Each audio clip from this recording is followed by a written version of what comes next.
Chapter 3 Searchlight. It's easy to tell when it's winter in Wyoming. There is snow on everything: the trees, the houses, the roads, the fields, and even the people, if they stayed outside long enough.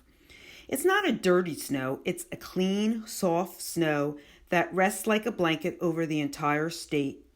The air is clear and crisp, and the rivers are all frozen. It's fun to be outdoors and see the snowflakes float down past the brim of your hat, and hear the squeak of the fresh powder under your boots. Winter in Wyoming can be the most beautiful time of the year, if you're ready for it. Little Willie was ready. He had chopped enough wood, they would not be cold. He had stocked enough food, they would not go hungry. He had asked Lester at the general store how much food Grandfather had bought last year. Then he had purchased the same amount. This would be more than enough because Grandfather wasn't eating very much these days. The coming of snow as early as October also meant the coming of school. But little Willie didn't mind. He liked school. However, his teacher, Miss Williams, had told Grandfather once, "Far as I'm concerned, that boy of yours just asks too many questions."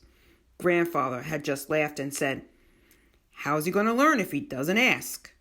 Then later, Grandfather had said to little Willie, "If your teacher don't know, you ask me. If I don't know, you ask the library. If the library doesn't know, then you've really got yourself a good question." Grandfather had taught little Willie a lot, but now little Willie was on his own. Each morning he would get up and make a fire. Then he would make oatmeal mush for breakfast. He ate it. Searchlight ate it. Grandfather ate it.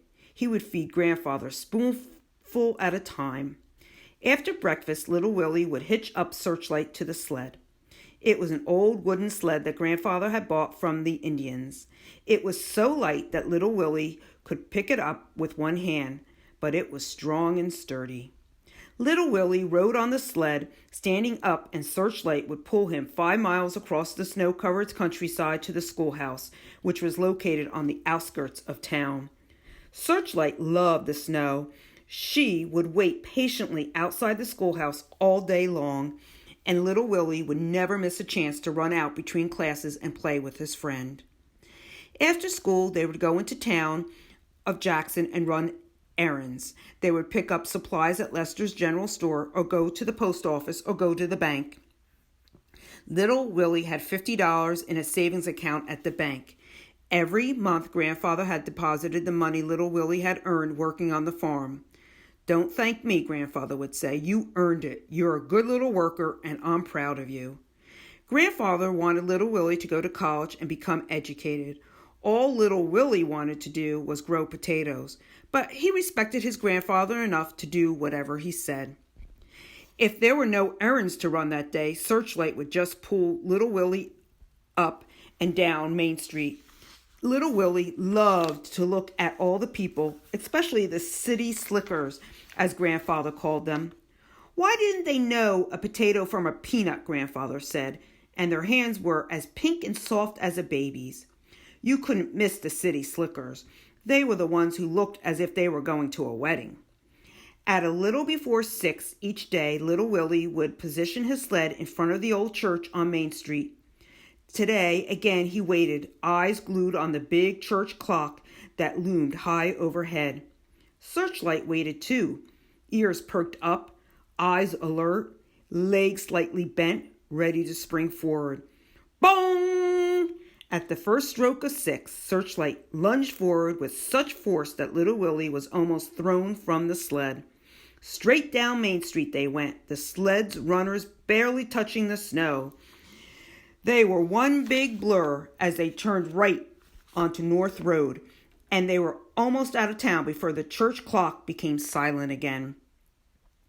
"Go, Searchlight, go!" little Willie's voice sang out across the snowy twilight.